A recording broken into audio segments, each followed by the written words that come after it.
এমন মজাদার লাড্ডু বানালে সবাই একটা খেয়ে 10টা খেতে চাইবে। এটা বানাতে অতিরিক্ত কোনো কিছুরই দরকার নেই। ১ কাপ সুজি দিয়েই আপনারা এতগুলা লাড্ডু বানিয়ে ফেলতে পারবেন। বাচ্চারাও খেতে এটা খুবই পছন্দ করে।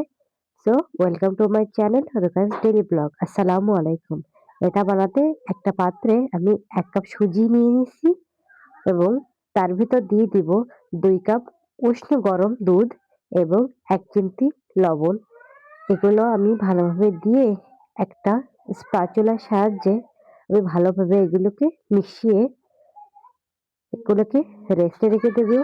ঢাকা দিয়ে কয়েক ঘন্টার জন্য রেস্টে রেখে দেব। তারপরে কিছু আমি নরম ডাবের শাঁস নিয়েছি। এগুলোকে আমি অনেক মিহি করে কুচিয়ে নিয়েছি। আপনারা চাইলে কোড়ন দিয়ে কুড়ে নিতে পারবেন। এবার ছোট একটি কড়াইতে আমি কিছু বাদাম ভেজে নিচ্ছি। আপনারা এখানে কাজু, কিশমিশ অন্য কোনো বাদামও ব্যবহার করতে পারেন।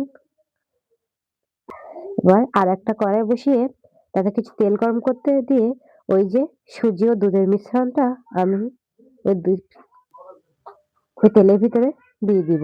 এখানে অনেকে ঘি ব্যবহার করে। এবারই হলো সবচেয়ে গুরুত্বপূর্ণ কাজ। আমাদের সবসময় কন্টিনিউয়াসলি স্প্যাচুলা দিয়ে এটা নেড়ে যেতে হবে। কারণ যদি নাড়া কম হয় তাহলে নিচে লেগে যাবে। এই যে আমার নাড়তে নাড়তে যখন এমন একটা পর্যায়ে পৌঁছাবে তখন আমরা নামিয়ে নিব।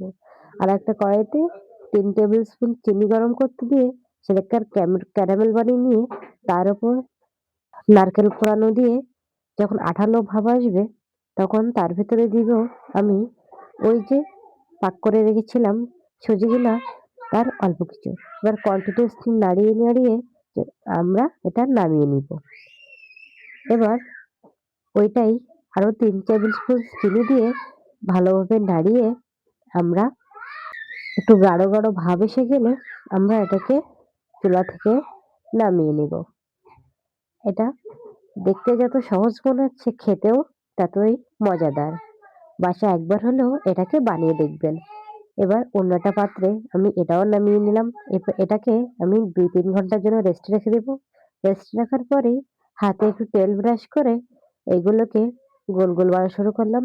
আপনাদের বাসায় অনেক বাচ্চা আছে যারা সুজি খেতে চায় না, কিন্তু সুজি খেলে শরীর অনেক ভালো থাকে। তো এভাবে খাওয়াতে পারেন।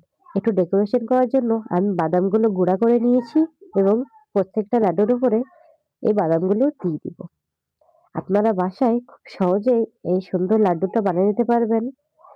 এতে কোনো কালার ব্যবহার হয় নাই, কিন্তু দেখতে দেখছেন কত অসাধারণ লাগছে। আপনার বাসায় বড় বাচ্চা যেই খাবে সে একটা চেয়ে 10টা খাবে।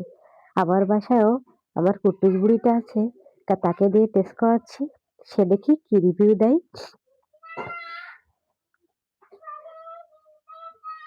আমার চ্যানেলটা যদি নতুন হয়ে থাকেন অবশ্যই সাবস্ক্রাইব করে দিয়ে বেল আইকনটি প্রেস করে দিবেন। কেমন লাগছে রুষা? ভালো লাগছে? লাইক করো, লাইক হ্যালো বন্ধুরা, থ্যাঙ্কস ফর ওয়াচিং। হ্যালো আসসালামু গাইস, আলাইকুম। লাইক করো।